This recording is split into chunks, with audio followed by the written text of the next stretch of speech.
अचे तो 1000 रुपयो ये 1000 रुपयो वट पंहिंजो वञी कम कर।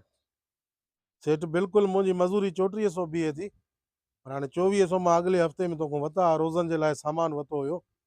हाणे ईद जे 2-3 ॾींहं पिया आहिनि, ईद में नंढड़नि जे लाइ कुझु कपिड़ा ॿपड़ा वठणु 2-3 हज़ार वधीक करे ॾे, पोइ आस्ते आस्ते कम मूं कटिजांइ।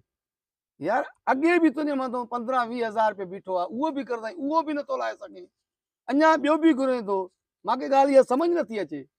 सेठ आस्ते आस्ते करे ॾींदोमांइ, हाणे त मजबूरी आहे, ईद मथां आहे, नंढनि जे लाइ को कपिड़ा वठणा आहिनि, को चंपल को सैंडल, बसि महिरबानी कर यार अमो। मूंखे बि ईद आहे न, ॿिया बि मज़ूर आहिनि, घणा कमु करंदा, 100 मज़ूर कमु करे थो, हो काल बि कमु करंदा, खरकार कमु करंदा, कहिड़ी मज़ूरी कमु करे थो, उन्हनि खे मां किथां ॾियां?